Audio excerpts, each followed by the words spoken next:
Hi guys, and welcome to dose 8 of your weekly gaming news.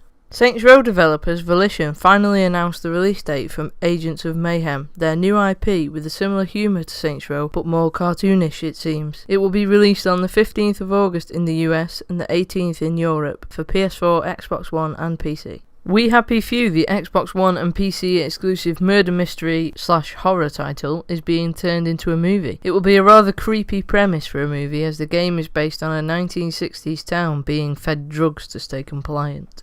The top 3 of this week's sales chart has stayed exactly the same: Mass Effect first, Ghost Recon still second, and LEGO Worlds close behind in third. Batman Arkham VR is coming to HTC Vive and Oculus Rift on the 25th of April after a period of timed exclusivity on PSVR. The game is a wonderful showcase for virtual reality and I'm glad more people can experience it. HTC celebrated the 1-year anniversary of the Vive this week with a one-day only £100 discount, but the good news is they have announced the Vive Port subscription service, offering VR games and apps every month for £6.99, a cheap way to experience more for your expensive headset. I wish I had one. Dishonored 2 is the latest game to receive a free trial. It allows you to play the first 3 main missions, and considering there is only 9, that's a very generous trial.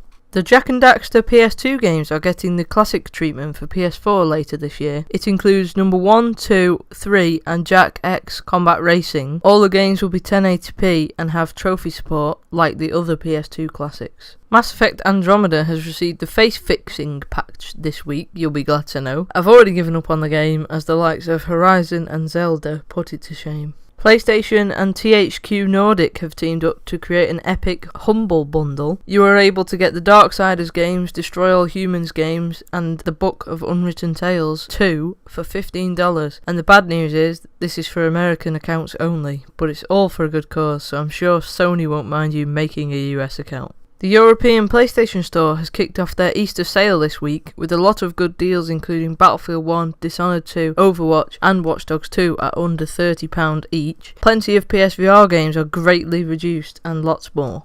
Call of Duty Infinite Warfare's next DLC, Continuum, is out on April 18th for PS4, a month later on PC and Xbox One. The new Zombies map takes players to 1970s New York in Shaolin Shuffle, and they have remade the classic Modern Warfare 2 map Rust, retitled Excess, and it's set on top of a penthouse instead. In more Activision news, they have announced wishes to turn Call of Duty into a movieverse. They want it to be similar to the Marvel universe and have separate series for Black Ops and Modern Warfare.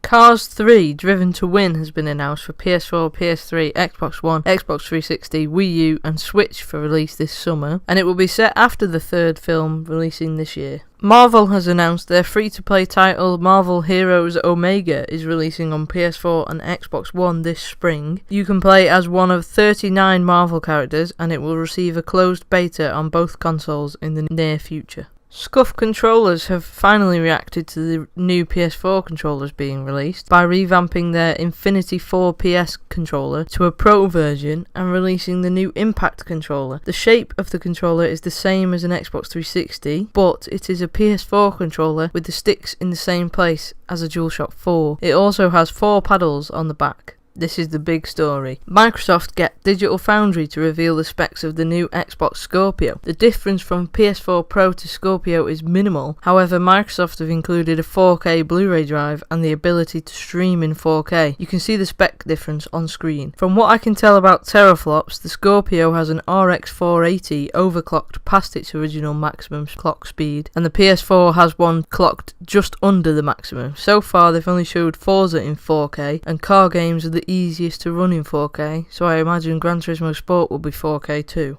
The winners of this year's video game BAFTAs have been revealed. Uncharted 4 won Best Game, Overwatch won Best Multiplayer, and Pokemon Go won Best Mobile Game. The game with the most awards, however, was Playdead's Inside. It won Artistic Achievement, Game Design, Narrative, and Original Property. PSVR game Tethered has now become untethered to VR, allowing players to play without PSVR, and it also runs in 4K on PS4 Pro. The last piece of news this week is the Nintendo Switch seems to be coming back in stock. My local game store have them back in stock. Amazon is saying a 14th of April delivery day, and according to the Argos app, most stores are receiving stock this week. Definitely pick one up, I'm already addicted to Zelda after playing for less than 24 hours.